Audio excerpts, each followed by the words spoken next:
5:30. Mr. Amy is not here, so unfortunately you have me. We'll start out with the pledge, the pledges.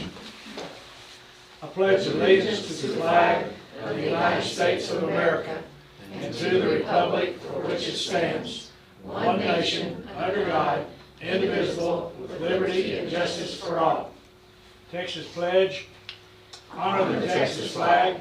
I pledge allegiance to thee, Texas, one state under God, one and indivisible. And Dr. Pollard's going to lead us in prayer. Let's pray. Lord, we thank you for gathering us here tonight to make some good decisions for the school district and for all the kids and the staff. And we're thankful for the upcoming holiday, and we hope you keep all of our kids and staff safe as they have a fun and relaxing holiday. And please be with the Barnhill family as we've lost Charlie recently. We know that's a sad time for his family and for the staff to have lost such a nice young man. It's your name we pray. Amen. Amen.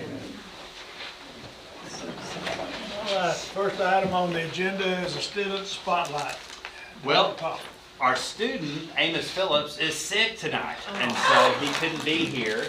And so we'll have to switch over to our staff spotlight, which the one being honored tonight, we had a kind of a phony reason for getting him here. Coach Aguirre is our staff spotlight, and so we told him we had questions about those helmets. And, he was all ready to present about helmets. So anyway, you can still present on helmets, but we're also going to brag on you. Oh my God. Congratulations. Oh, thank you. Hey, listen, you don't get out of line, okay? I'll yell at you right here.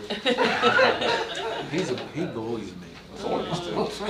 Well, Jose, I wrote a little something about you. I'll go ahead and read it while you're passing that out. I said, Jose Aguirre has been a successful high school history teacher and defensive coordinator for ISD for the past 2 years. This year, he took on the huge role of head football coach and assistant athletic director.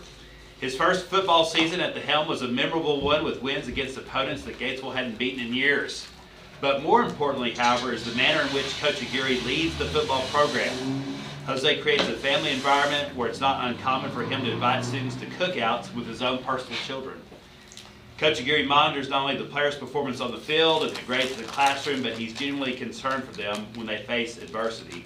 Many of our students deal with a lot of stressful situations, including the loss of loved ones, and they know that Coach Aguirre truly cares for them and wants to help them through those tough times. So tonight we want to honor Jose for all the hours he spends coaching Little League, all those years teaching American history, and now leading the varsity football team. He cares not only about GISD, but the entire Gatesville community. If you ever read any of Jose's posts on Facebook, he's always very complimentary of the community that he serves. Even when sometimes they're not super nice to him. You know, why didn't we win Friday night? Or why didn't my boy play all game? And so, but Jose leads through that with patience and kindness and long suffering. And so, Jose, we're very proud of you. And thank you for that great first season. We hope there's many more to come. Me too. Thank you. I didn't know this was happening. Yeah, But Can we get a quick picture? absolutely. We'll do this right quick so Allie can get her. She may not want to stay for the whole night. So. Congratulations.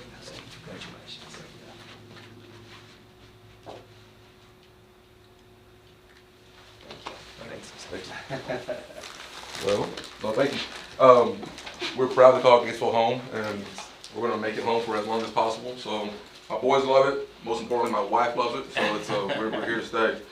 So thank y'all. For the helmets, I passed out if anyone is interested. I have additional data here. So these are the reports we get. We had as soon as I saw what these helmets could do, it was a goal of mine over the next 4 years to get every single high school athlete in one of these helmets. Now they are expensive. We had a extremely generous donation from Corio Health, which is going to allow us, we're extremely close to being able to make this happen next year. Now every single Sunday I get one of these reports, and what you'll see is one of them is from early in the year, from September 14th. It tells us the exact location of where the impacts are occurring. It tells us the severity of those impacts, and there are different types: low, moderate, high, and severe. On a severe impact, we get an immediate notification to get that athlete observed by our athletic trainer, so we can look and see if they have a concussion. And then the data What's really neat about it is if you look at the one from September compared to the one that was later in the year in November, we were able to show kids in general, you can tell them you're doing this and they don't believe you. Right? My own son, you're doing this when you shoot the basketball. You're doing this when you were riding a bicycle. No, I'm not, Dad. So then you record it and then you show them the video evidence. This is what you're doing. High school kids are the exact same way. So when you're able to show them data, you're looking down when you make contact. That is not safe. That's going to lead to a severe head injury. You're not taught to do that. Please stop. I'm not doing that. Yes, you are. I'm going to show you. So on that bottom left-hand quadrant, you'll see the red is bad. That's the top of the crown of the helmet. That can lead to severe injuries. That's what we do not want to see. And then if you look at the, again from September, roughly 40% of our impacts were at the top of the head. And if you go to November, we dropped that to about 18%. So we have tangible data to show how this has impacted how we've coached, how we're able to receive and then give immediate feedback to our student athletes. Football is it's a tough game. It's a physical game. It's changed tremendously. When I played, you'd practice in 110 degree heat. Now we have the wet bowl. You can't practice in the wet bowl. We're told if you got your bell wrong, then you had to go practice. If you didn't hit hard enough. That's changed, right? And rightfully so. So these helmets were a tremendous asset to the young men that had it. We did not have a single concussion in any student athlete that had these helmets. So I, in 19 years of being around the game, well, of coaching the game, this is the single most important and biggest jump I've seen in player safety. So we saw that, we had that donation. I wanted to provide y'all what we get on our end. If you have any questions, I'd be happy to answer about those helmets. How many of them do you have? Right now we have 19 in-house. That was all we could afford the first go around.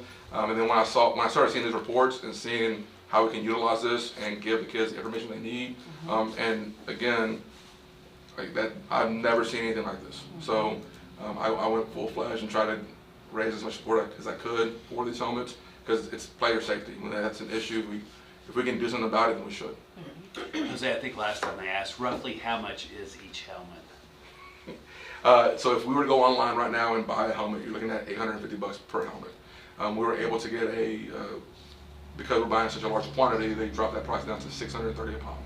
So that's what we're swinging for the fences and trying to get from freshman to senior, every single athlete will be one of these helmets next year. In addition to that, what that also allows us to do, we're able to give a better quality helmet, which are the metrics by which they use to build a high school helmet compared to a junior high helmet. There are higher standards for the high school helmet, so we're going to take those better helmets and cycle them down to the junior high. So literally every single person that's playing in Gatesville for any type of football will be in a better, safer helmet next year. The kid from Robinson, he had a concussion, right? Correct, yes sir. If he had a helmet, they could have caught that. You think? You want to be careful because we can have this helmet, and here's the thing: you can do everything you can to make it safe, but it's still a physical game. Basketball relatively is safe, but you can get wiped out and hit your head on the floor, and now that's a severe concussion. My sister got a gnarly concussion in softball, so you can take steps. Will it prevent it from absolutely happening? I can't say definitively yes, but what I can say is the minute it does happen, we get an immediate notification. You need to look at the student athlete. And again, for the 19 that we had, out of all the contacts that we had 3 that were severe. None of those 3 had a concussion. And that was over the span of practice Monday through Thursday and then games on Fridays. That's almost unheard of. Yeah.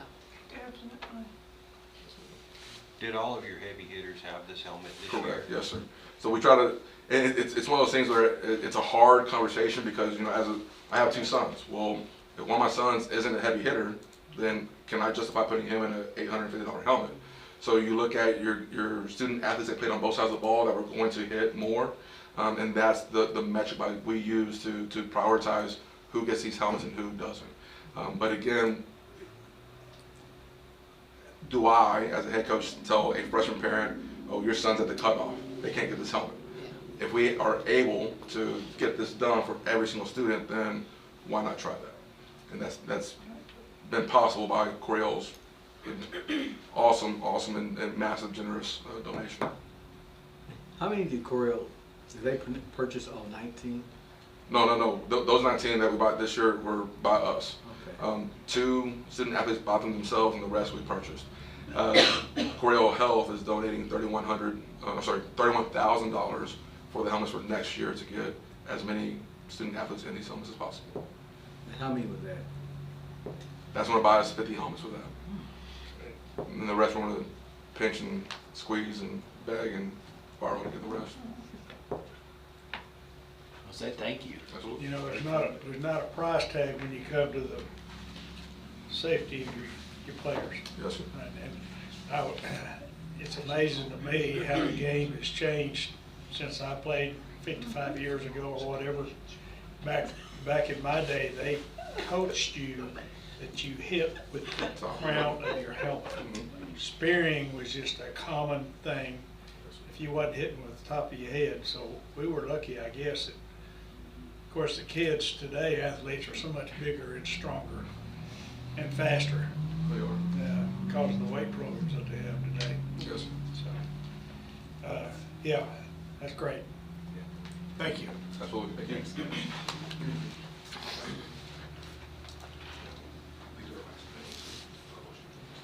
Next item is public comments. Is there anyone here that needs to address the board and make a statement? I don't think anyone signed up. So we'll move to public hearing, school first, financial integrity rating system of Texas. Ms. Goodwin. Good evening.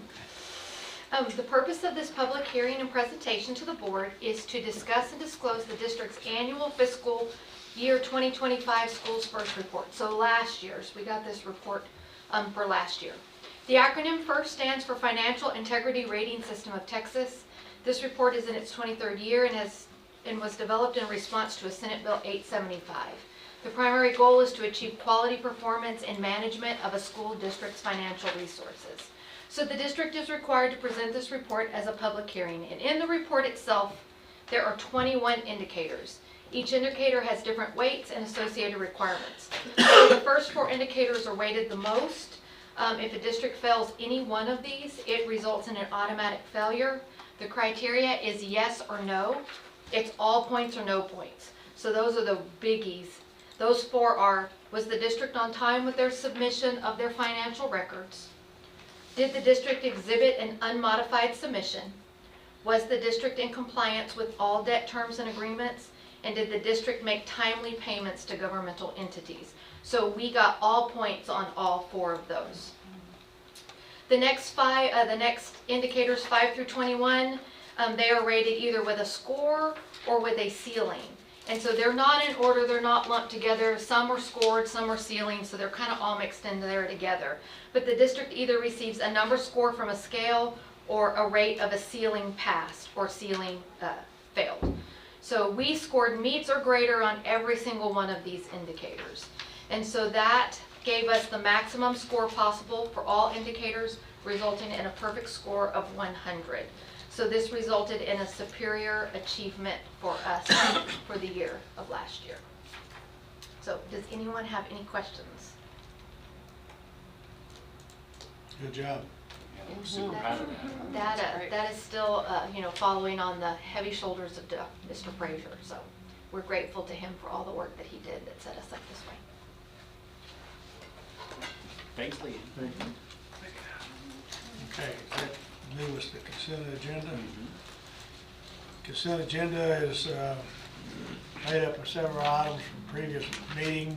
They include the minutes of the last regular meeting on November 17th, November 13th, financial statements, bills, payrolls, budget amendments, year-to-date budget amendments to fund balance, quarterly investment, vital signs, food service, information items, or food service. Does anybody like to pull any particular items in that list? If not, do I hear a motion that it's accepted? Floyd, and second, Calvin. All in favor? Anyone opposed? It passed. So, information items. Summary of community input meeting with the Huckabee team. Well, the big three are here, as usual, from Huckabee, and I think Tracy, are you taking the lead tonight, or is it Mike, or? It might be a team effort. They can jump in at any point. But yeah, we'll give you guys an update. Yeah. We'll have to brag on these three. We had another community input update, I guess it was towards the end of November, was that right, Mike? And we Yes. had a pretty good turnout, and there were a lot of competing meetings that night, but we still had a good turnout, and took a tour of the junior high and the field house, and I think it was very eye-opening. This group was community members, and it was, I think, eye-opening. Miss Dushman, I got tickled with her when she saw the field house. She said, "Oh boy, this is not good." That was good for those people to see the condition that some of our spaces are in. Absolutely. So we got a little presentation we'll pull up here. But again, this is really just to keep you informed of how things are going, what the timeline looks like, what we've been doing, what we're planning on doing. Next month, we'll come back with some additional project-specific information to share out with you, some design concepts and some of the validation of that, and that will come to you as part of that recommendation moving towards calling a bond election. So if we go to the next slide, we really want to just reiterate the reason that we're doing this engagement with the community is kind of threefold. We want to build a shared understanding of what the needs and the wants are. It's about being transparent and really communicating with your community ahead of time. And that leads us into preparing for an election, for a bond, and then just ensuring that there's input from all voices. So it's engaging with staff members, understanding for coaching staff what the needs are at the field house, looking at what the curriculum needs are at the junior high, talking to custodial staff, maintenance, really just understanding what all those parts and pieces are as we move forward. Looking at the schedule up here, so we started in October, we're in December, so we've checked off some major things, gathering that input, getting that perspective from different stakeholders, making sure that things are in alignment in terms of priorities with the community and with staff members. And so we went through the process of figuring out, okay, what do we need to consider for design for projects that would go into the bond? What are the types of projects? And so on the next series of slides, we started with a series of exercises where we had kind of this little engagement game that's called Toss, Keep, and Create, really looking at what are the things in the facilities here in Gatesville that you want to get rid of, that just are a problem or a challenge.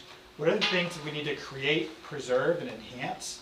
And then what are some of the new things we want to create, new opportunities, new programs, different ways we can support what Gatesville is doing. And so these next series of slides is really taking that data and analyzing it, getting votes and getting input from the community members as we're going through that to help prioritize, so we can really understand where those needs and wants filter out, so we can come up with those priorities.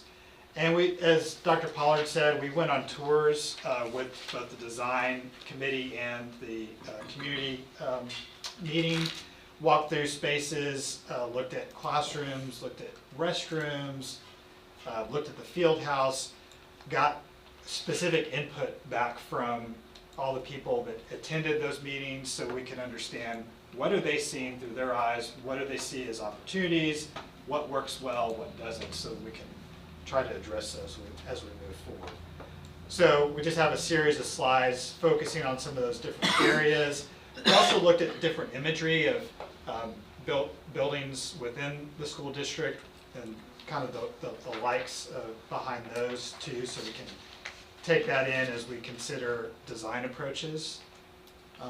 And just really going through all of these, even looking at furniture, looking at the corridor spaces, just really understanding what works and what doesn't.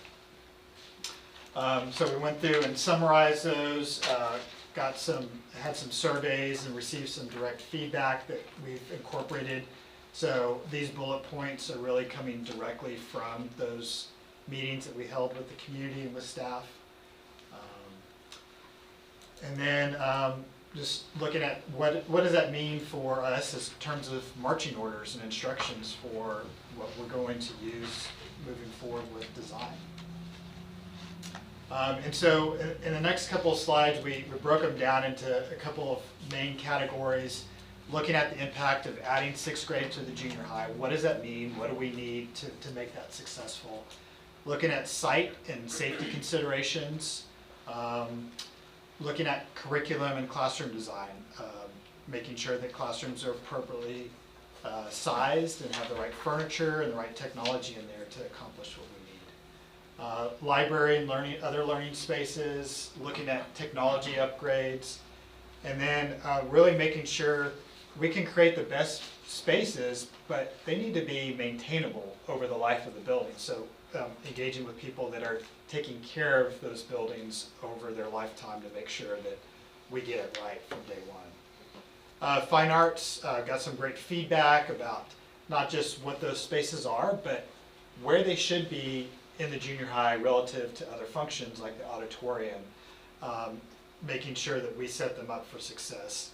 Athletics, that, as Dr. Pollard said, was real eye-opening for a lot of the community members, seeing how much athletics does with the space that they're given and how there's an opportunity to really improve upon that and make that better for everyone involved. The group went into one of our just regular junior high classrooms and they said, "Ooh boy, this isn't very good either." But they also know that we're working within that 26 million, and they kind of reiterated to us, make sure you don't go over that because of the tax issue. And they were certainly willing to try to help us pass it. They seemed very supportive of it too. So. And I think one of the good takeaways from those tours is that the group said it's really important that the whole Gatesville community understands what some of our challenges are, because they might not ever set foot in the junior high or in the field house building. So we need to tell the story to justify why we're going to come and ask the community to support a bond election. And so in some further slides in this presentation, we'll talk a little bit about how we do that. And one of those tools is a bond website where we can really share some of those images and share information about the projects, because it's really about transparency and communication. If people understand, then they can get behind something and support it. If it's dark, if they don't know what's happening, if they don't understand the why behind things, then they're less likely to support. When we had the big rubber tub that caught the rain at the high school, that image helped pass the bond because it looked so horrible. Then there was a hose draining the tub out into the courtyard. And so it was such a terrible visual image, people said, well, we've got to do something. Yep, absolutely. So we, in the next few slides, we looked at what are the project considerations and started a prioritization process with the group. And in the next slide, you can see that they ranked it out. Green being the highest priority, red not necessarily being a bad thing, but it just floated down as a lower priority. That will help us as we move forward. If there's any hard decisions that need to be made at any time based on budgetary constraints, this will be a roadmap for us to be able to say, okay, what needs to happen as the most important, and then what things might be less important and could be modified or adjusted along the way. So again, yeah, it's really about building that base of knowledge and getting community support behind the effort. And you know, some of these are direct quotes from the feedback on the tours. Bulldoze the field house, very sad feeling spaces. You know, they talked about we should have a space for our student athletes where they walk in and they feel uplifted. You know, it shouldn't be dark and yeah, exactly. You know, especially if they're, you know, if they've just lost a game or they're having a hard week. You know, you want something that they feel like I'm being supported and lifted up, and that goes across the board, whether it's athletics or fine arts or general classroom space. So we want to support the instructors and the students wherever we can. You know, looked at auditorium, got a lot of great feedback about the auditorium, just, concerns about accessibility in there, the acoustics, looking at functionality, and so much of what we heard is it's really important that we meet the functional needs, and we want something that's attractive and easy to maintain, but it first and foremost needs to meet the functional requirements. So that's definitely in our marching orders. Comments again and again, like there is a great need for investment here, and that there's support behind that. So these are some examples looking at how we build that base of shared knowledge. It's really about talking about your accomplishments, and that's anywhere from talking about your financial accomplishments, right? That's something to be very proud of, that you are fiscally responsible and conservative and good stewards of taxpayer dollars, and that helps in those conversations about taxpayer impact, really helping to explain what construction costs are, project costs, what goes into those asks, and just that commitment that you're making long-term investments in facilities for Gatesville ISD, and you're here to take care of those and maintain them and enhance them over time. So we'll continue to incorporate feedback as we move forward. We want to distribute that information in as many ways and channels as possible, including website, media. There's going to be a lot of what we call roadshow opportunities, where Dr. Pollard will get out there and do presentations to, whether it's Lions Club or whoever. We just want to make sure that everyone has the opportunity to hear what the needs are and to voice any concerns, so that we can answer those questions. Mike already met with the Ministerial Alliance, so we've got Perfect. the Lord on our side. And you'll see here that we do have a draft set up for a website. So we've shared that link with Dr. Pollard to get some input on that, and we'll have that going live in not too long from now, and that way community members can get in there. We can post FAQs and information about facility conditions and project potential project items that would go into the bonds. So again, it's about communication. We're getting close here to some major milestones, coming back to you guys in January for project considerations for the bond package, and then in February calling for the bond election. I think the biggest thing is and it's not coming out of mistrust of us, but just the mathematics of it. The main thing people are skeptical of is, well, how can you get $26 million and not raise the taxes? And so trying to explain that to them kind of in layman's terms has been the biggest probably hurdle. But I think when we make analogies to like your own personal finances, and you're making extra principal payments, and you've already got the money to make the monthly payment, it kind of starts to make sense. But that there's some kind of incredulous looks when you first say it. And so I think that's the biggest obstacle. We have some good tools that we'll be able to publish out there that kind of explain school finance and how all that works, but also the idea that you're not raising their tax rate, but also an acknowledgement that you don't control the assessed value of their property. That's the county appraisal district. So if the value of their property continues to go up, even though the tax rate stays the same, there is a potential increase. Now, on the flip side, you've got seniors who can lock in theirs, and then you've got an additional $140,000 homestead exemption. So people are in a pretty good position these days, but again, because you have a little bit of growth and because of your fiscal responsibility, it allows you to build up that borrowing potential. And I tell every group, when they get in the ballot box, it's going to say in big, bold letters, this is a tax increase. And so we're trying to tell them that, we're not lying to you, but by law, it's got to say that because you're borrowing money. Right. And so I think junior high turning 60, though, and getting a glimpse of it and how it hasn't changed any has helped people say, well, you can't just let a building fall into complete disrepair. You've got to do something. And I think it's also important, one of the things we talked about with the community is, you know, what happens when those sixth graders move over? Do you just have a bunch of empty spaces? Well, no, that'll give the district an opportunity to move some programs and some people into some more appropriate spaces where they're currently, you know, using much too small spaces on top of each other, and so that'll help. Tracy, Brent, got anything to add? Oh, one thing I did want to add, so construction manager, so the board approved construction manager at risk to do the construction for this work. And so there is a request for proposals that's currently out. It's due on Wednesday. We're expecting 5 contractors to submit on that. So more to come on that.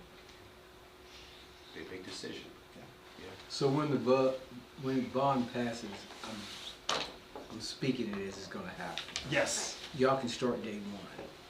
So we have already started the design process, and so what we're planning on doing is being well into design by the time that the bond election happens. It'll take you a little bit of time to canvass the vote and to sell the bonds and have the cash in hand to be able to authorize the contractor to start. So usually it takes a couple months for that all to happen, but yep, then at that point, you know, ready to start turning dirt. But like Langham and Foster, they're already here marking spots to test the soil. So one of the first things you do before you construct is you make sure the soil can hold up the building. And so they've been around marking spots where they're going to start drilling and doing, so that will be one of our later action items to get the go ahead for them to start testing the soil to make sure it can hold up a new building.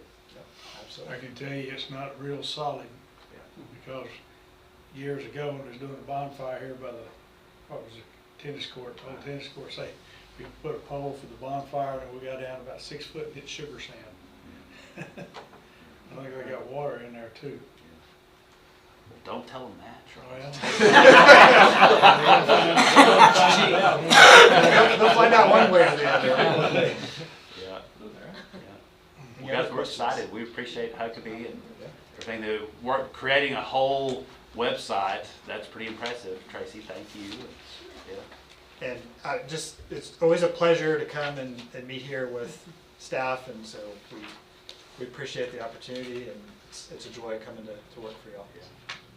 Guys, thank y'all so much. You don't have to stay for the whole meeting if y'all need to go on back to, I know Mike's in Austin, so he's got a long drive ahead. We appreciate it. It's very important to get it out to the community, because if you don't get it out, it won't pass. Absolutely. I do think seeing is believing. Y'all's facilities, when people walk in it, it tells its own story. And so we've got photos on the website. We'd like to do some videos, but would love to do a lot of tours. Yes. And on the flip side, even though they're aged, right? They need some help. I think it's a testament to some of your custodial and maintenance staff how well it is maintained. So, you know, it's 60 years old, but you know they really stretch the dollar and keep equipment running long past its expected lifespan. So, got some good staff on board here. All right. Well, thank you guys. Thank you very much. Thanks. Okay, community outreach update. Pam Williams is going to present us a program. Hello, how are y'all today? So mine is just an informational item tonight. We're looking at the semester and community outreach and all the different things that we've done with GISD in our community. In November 10th, we took a group of teachers to World Vision. They are one of our partners that we have, and we're able to incentivize our staff and take them on to World Vision, where they shop, they get school supplies, they get all kinds of different things. So we did that on November 10th. Each staff member that shopped walked away with about $1,500 worth of items. So, and that's their personal that they get to keep. It can go to their classroom or to them personally. We just recently came out of an event, Christmas on Marshall, that was December 6th. We had about 50 vendors come in. That was through the community, that was school, that was our county partners as well. And we had several different things. There were dog races and a parade, and we had our military come out and help with the game, so the kids were able to interact with our military personnel that come out and assist in the community as well. Let's see what else we have. Stinger Stash, that's probably the biggest thing that we have going this semester. We have been doing school supplies, passing out school supplies to all the teachers. And I feel like that's going over pretty well. We were able to supply classrooms starting out the year. And at the end of each 9 weeks, and even through the 9 weeks, we get orders that come in, so we are restocking them as we go. It's been kind of a mindset change for them, where they're used to getting everything up front. And so just working through what it looks like, spacing it out through the year, as opposed to just having it all in your closet.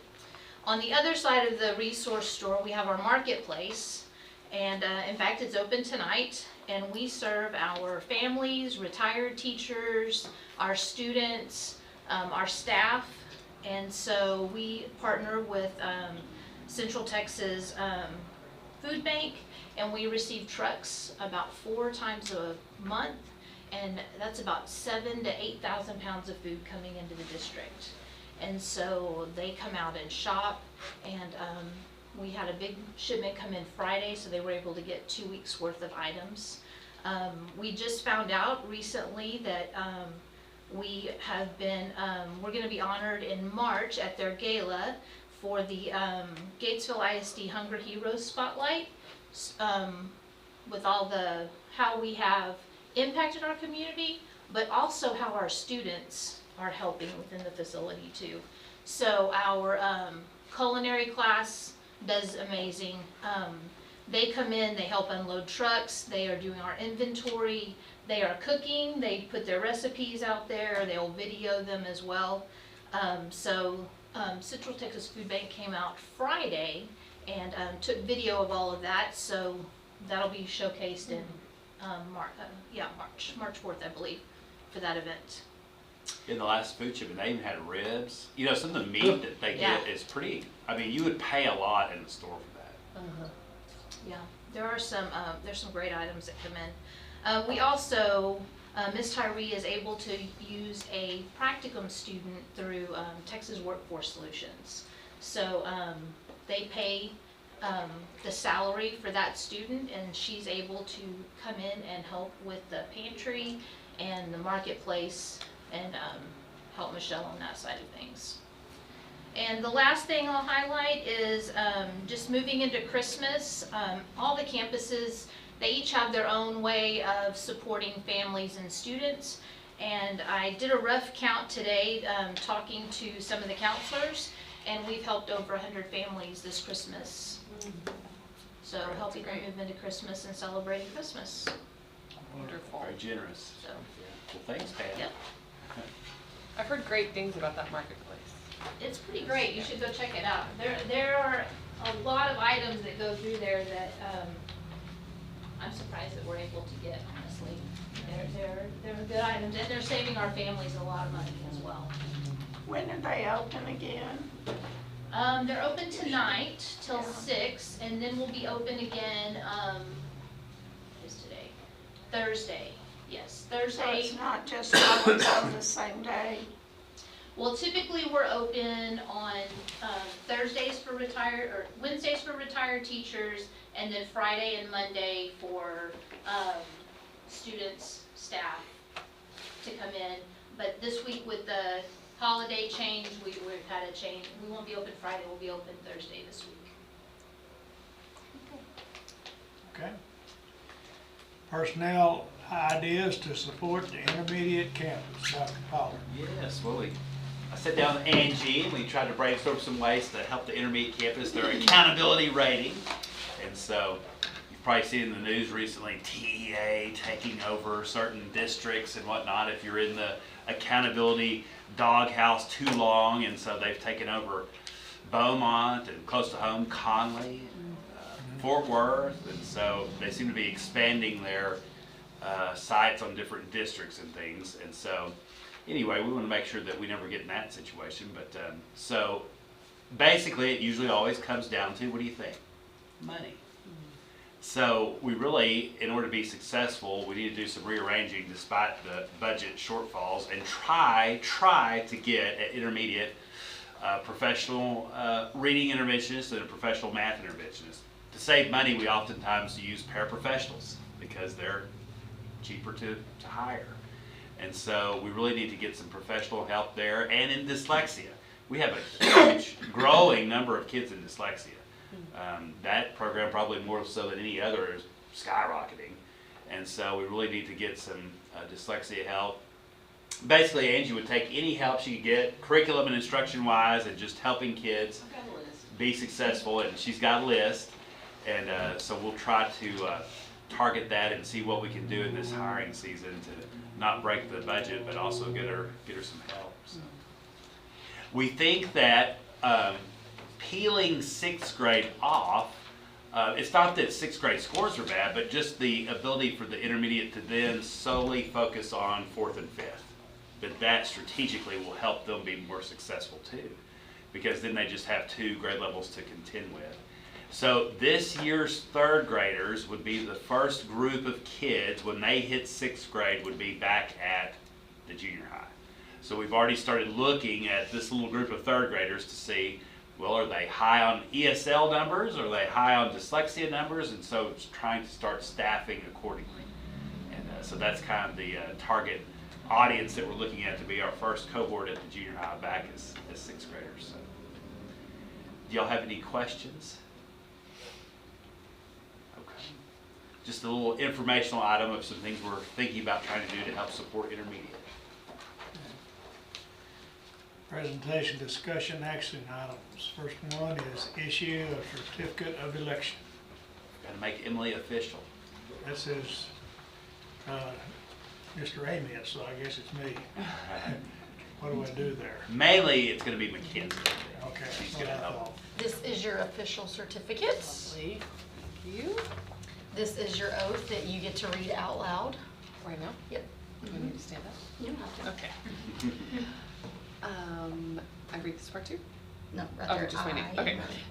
I, Emily Winchell, do solemnly swear that I will faithfully execute the duties of the office of School Board Trustee of the state of Texas, and will do the best of my ability, preserve, protect, and defend the Constitution and laws of the United States and of this state, so help me God. You can sign it. I have to notarize that one too, it's on my book also. I made a little X there for you.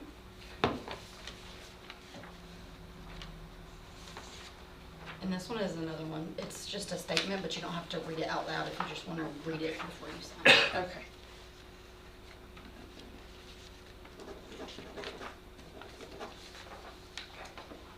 That's it.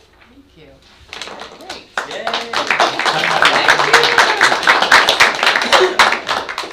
you. We were certainly going to miss your mom, Yeah. but you will be an excellent person on the board, and I think you'll do great. Very been great so far. And you've got a little bitty baby at home. Yes. She's almost 5 weeks old. We're glad you could make it tonight. So what is the signed statement of officer? We did that. We did administer of oath, so Okay. you're on 10D. So, 10 what? D, determine D. All right, financial. good. Determine financial feasibility of purchasing buses equipped with 3-point seat belts. So this is an odd scenario I have to do. In the last legislative session, a Senate bill was passed, Senate Bill 546, that requires all school buses operated by school districts to be equipped with 3-point seat belts for every passenger and driver. But they postponed the start date of this law to gather data. And so the first step of gathering data is the school board has to decide, do we have enough money to buy new school buses equipped with 3-point seat belts for the entire fleet that doesn't currently have one, Or do we not have the money to buy that? And then that goes to the next phase of collecting more data. I think essentially what the goal is, I think the state is going to provide some grant money to equip your fleet at some point. But they're in the data collection phase. So right now we have 12 route buses, 8 spares that we use on occasion, and 1 trip bus that do not have the full 3-point seat belts for students and driver. General math, or just rough math, if you estimated $150,000 a school bus, they're probably a little bit more than that, but for simple math, that's what I use. It's about $3.15 million to buy all new buses for our fleet. So your job is to determine if we are if that is financially feasible for us to do that or not. I'm not asking you to do it. I'm just asking you to decide if it's financially feasible or not. Their answer is it's not. So I assume that would be the answer, but I have to ask you if it is. And then whatever you decide will determine the next steps. So I don't have a recommendation. I just have to let you discuss it, ask questions, and then decide whether it is or isn't. Any questions about that? Since we don't have the 3 million, yes, is there anything else they need to direct you to do or anything? You just have to, I think, vote that it's not financially feasible.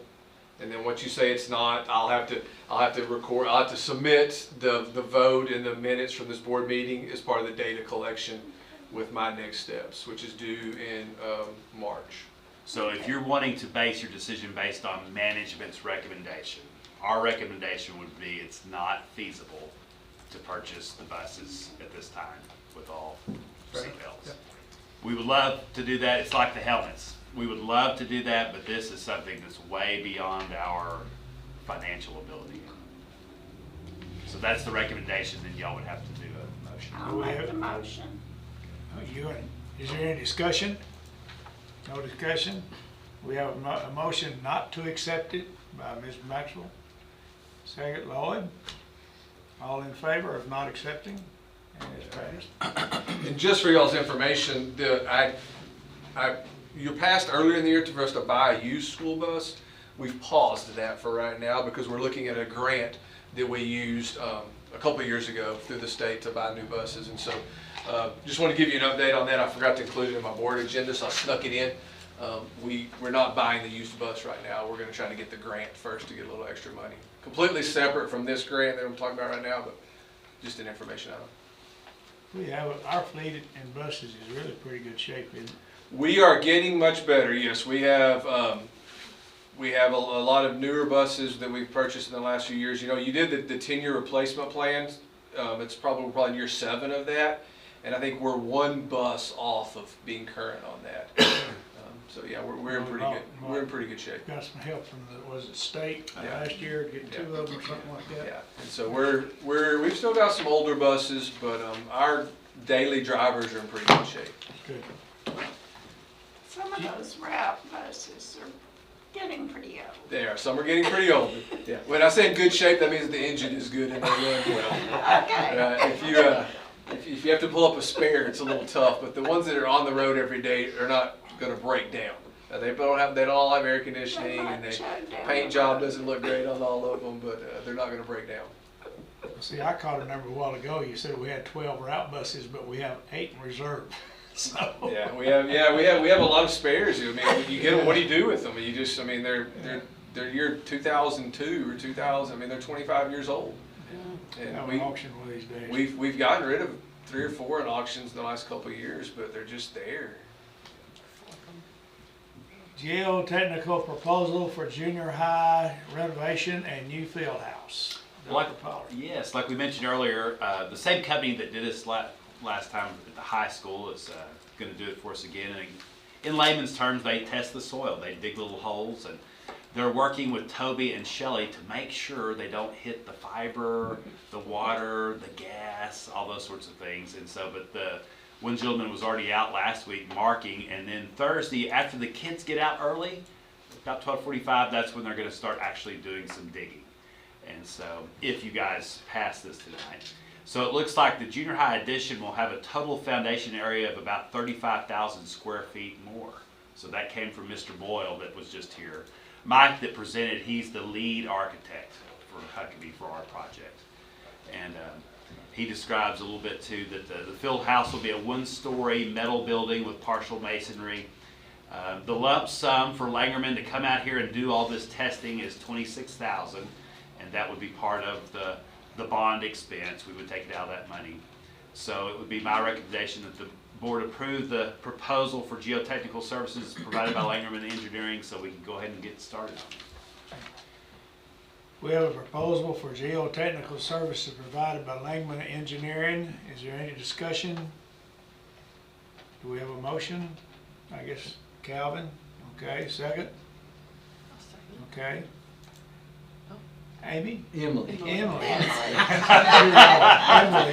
I hadn't got your last name yet. Emily. He's testing you. Yeah. Yeah. Thank you. Wow. All those in favor?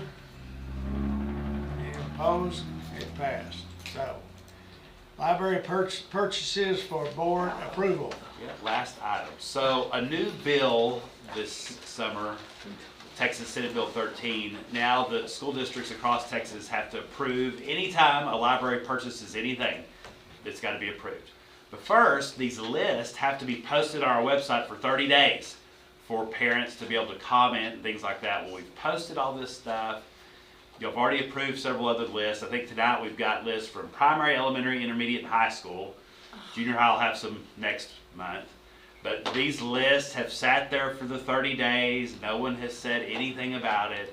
And so now we come to you tonight to recommend the board approve the list of materials as presented for library purchase. So each librarian came up with these lists for their respective campuses.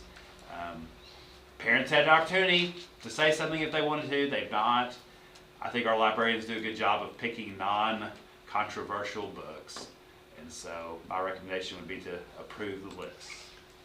We have a recommendation to approve the list of materials presented for the library purchase. Do I have a motion? Ms. Maxwell, any discussion? Second? Calvin, any discussion? All those in favor? And it's passed. Okay, it is 6:23, and at this time we are adjourned to executive session.